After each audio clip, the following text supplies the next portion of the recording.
So it's hot in the shed, and we're getting more repairs done. We've got lots on the agenda for today. Not too much in here, but the main thing we need to do that I'd forgotten for weeks now is there's a leak from this hose which is to be replaced with a nice silicone one, but it sprayed antifreeze, was dribbled and then hit the belt. So we need to get that off this aluminium, so I want to get it outside and gurney it hopefully on the weekend at the rate we're going, but nothing much else happening under there. If you haven't got one of these handy little tools for flaring your guards, I've just purchased one the other day off eBay. I think they're pretty much all the same, but what a good little tool. They're not very dear, and I just required a bit more clearance at the rear here. Did a good job of cracking the bog that's under this on top of the metal, but just push the lip out a wee bit more, and it pushes on quite a good angle, so rather than trying to bend this up, it just forced the whole thing out just a few more mil. I think it would have cleared, but seeing as I am intending to get this thing airborne once in a while, we've made it for the extreme travel of the shocks. Anyway, other jobs, stiff time again. I've still got one axle here to fit. Couple of points for anyone who's going to get up to this. Both of these were different lengths, so it also has a cut to, they will cut them to length for you and send them. Just as a safety, I got both of these. I was still spot on with my measurements, but it's easy to cut these with the grinder, so this will probably be first job up for the day. They are a very snug fit once you get them in. I really like it, but this one did require just a little tap to get it the last few mil home before putting the red cap on it.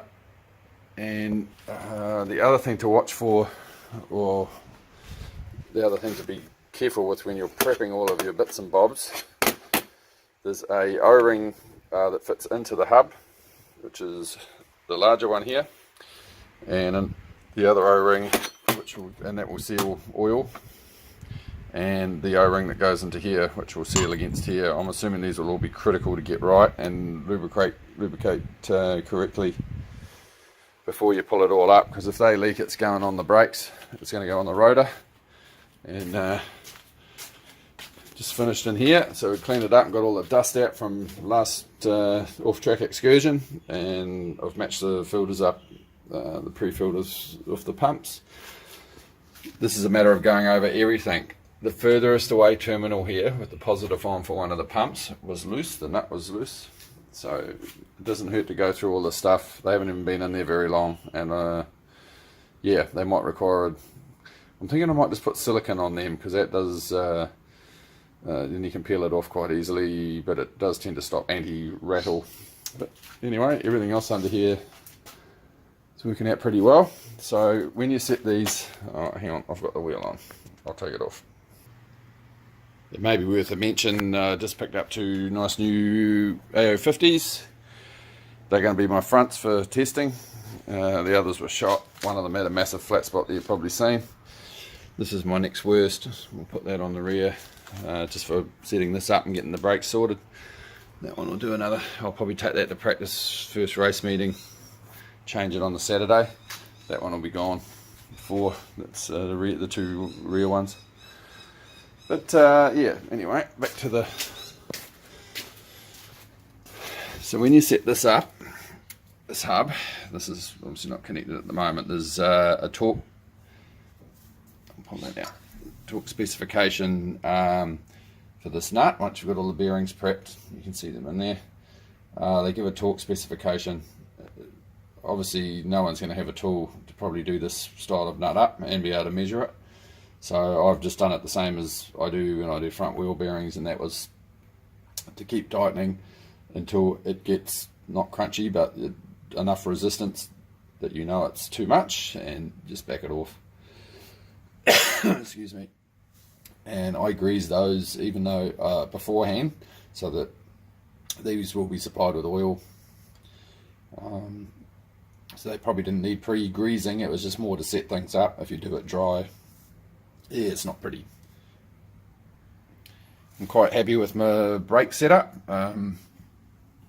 If I need to change calipers, it'll be done at this union here. So obviously that's welded on to the housing, but that's at a common distance that I know fits other brackets if you needed to go to a bigger Dynalite caliper or something better. And I'm quite happy with how my forelink or my top arm setup is fitting in, and when you jack it up now, the pinion angle stays almost exactly the same. There is some radius in it, so I think it changes about a degree, which compared to before where I was losing like 4 degrees just in the 50-60 mil travel of the diff. So yeah, that will certainly make a difference. What it is, we'll find out when we go testing.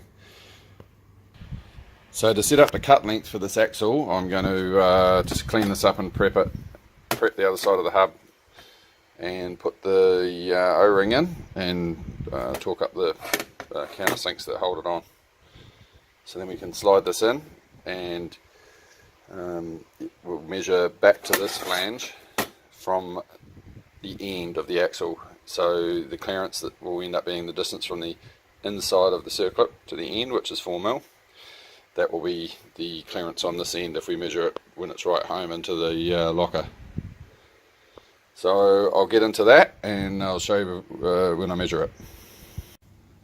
Now, people use too much Loctite. The bare minimum is what you need, and I think that people generally use a bit much. I've undone stuff that has still got wet Loctite under the head because they've just had so much on. It's just a waste of product, and it doesn't let it set up correctly. It's not what it's meant for.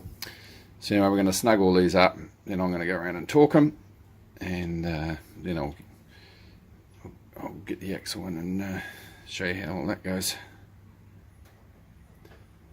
So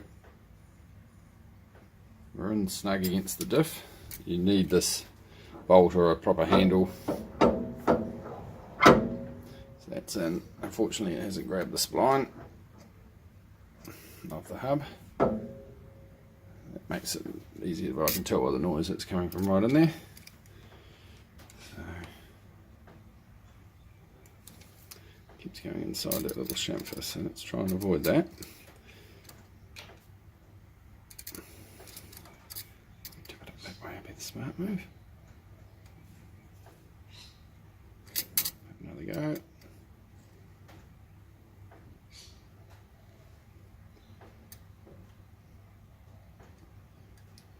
Not 41 mil off it. I'll be happy with that. I thought it was going to be, what did I have, 37, 38 I think on my, oh, plus the extra, that'll be the extra 4 for clearance from the end. So yeah, my calculation should be right. Anyway, we'll tap that off and cut it with a grinder. So if you're not that confident putting the turbo blade to your $400 axle, which I could understand that, just go around it gently the whole way and take all the splines off first. Get up against the tape and just do a lovely line like that. Then all you have to do, all you're concentrating on then, is keeping it straight after this. This is standard Kiwi safety gear. Earmuffs, glasses and open-toed shoes. Not allowed to wear shoes at the minute.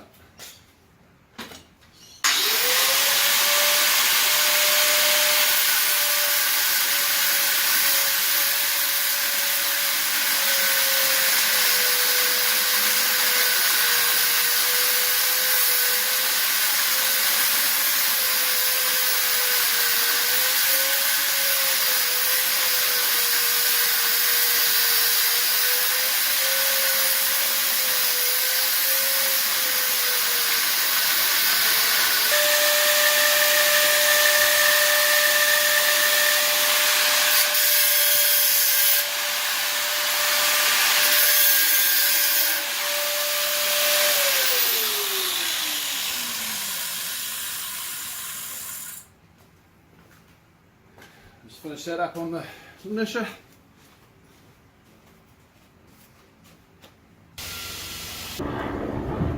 And that is factory. So you just want to linish back or clean that edge up with a 45 or around 30 just to make sure you get any high spots off and get to the root of the spline so that you're not going to have any trouble. So this just needs a good wash now. Barely got hot.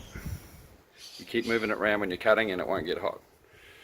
Don't lay into it too hard. You do not want to get it hot. Any blue on here and yeah, potential trouble.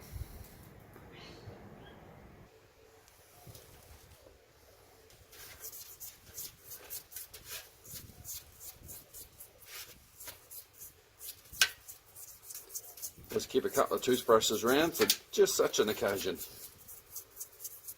Get right down in there. Give it a good rinse. And we'll wash the whole rest of it separately in some clean stuff so any metal that's come off in here won't get wiped back on again. Blow that down.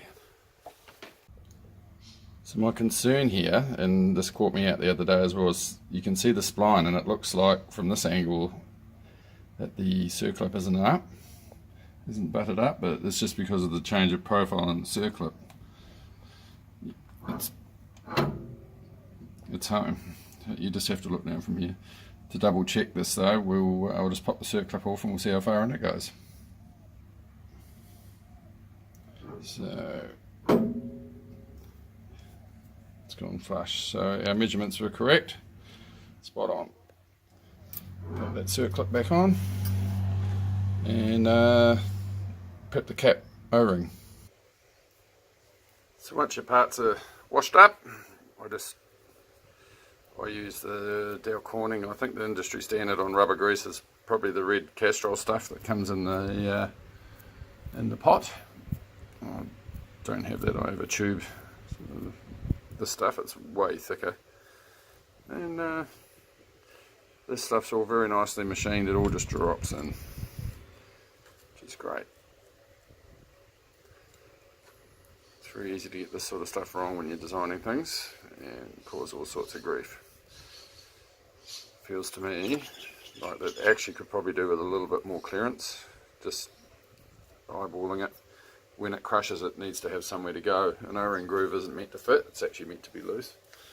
But to give the O-ring somewhere to go and seal on the round face. But anyway, I think we'll find out when we start running it. It's ready to go. Yeah, I've chosen not to Loctite these outer ones because I intend to pull these axles at the track once the diff's been hot and everything's got happy. I want to pull the axles out and just check that the hub bearings are correct. I haven't got any come loose at all or anything unwound itself or worn in, and thoroughly check for leaks. I've got enough on this car as it is without bringing more into it. But yeah, I don't want to have to clean Loctite off threads at the track, so we'll do that later. But for now, snip these up nice and snug. Try not to wreck them.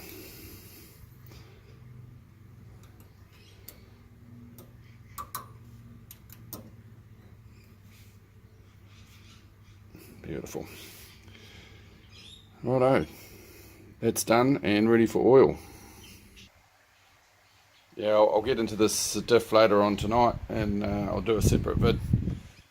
I can't actually finish this one because I don't have the drive flange to set up the pinion, but we're going to make all that fit into this housing. We've got the eBay jobby, but this is a wob housing, they call it, or war. Not sure if it has two ribs on it. I've got an eBay Daytona bearing holder as well. That all appeared to mic up pretty well, so I just got to put bearings shells in it. I'll have to take all these off the pinion to get the Daytona size bearing is larger. There.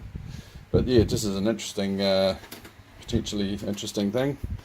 I've got 3 different centers here. This one being Detroit locker, which is going into it.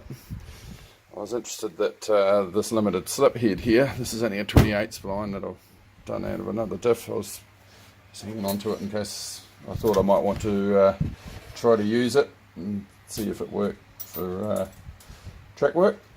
Not be as harsh as the locker, but that's a job for another day. So I'm going to weigh these.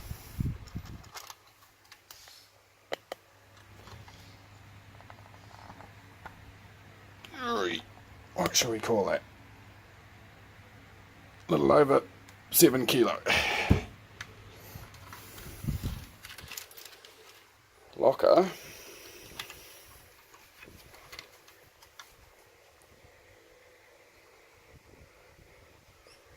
Ooh, over 6.5.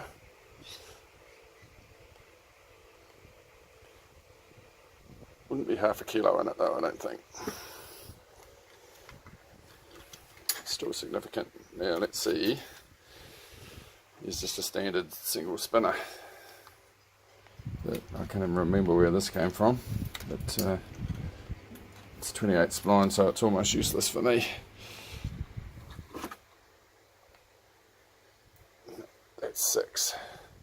So the significance is between a single spinner and a limited slip is over a kilo. So I'd be interested what a spool weighs, because that's probably the lightest, most commonly used thing for the drag buoys as well. But anyway, we'll get into doing this 3.25 to 1. This is what the car came with. It's used gears. They make no noise. There's a bit of wear on them, but these are genuine Ford ones. So you'd expect they'd last the life of the car, probably when these were made. But we'll get into that later. Alright, cheers, bye.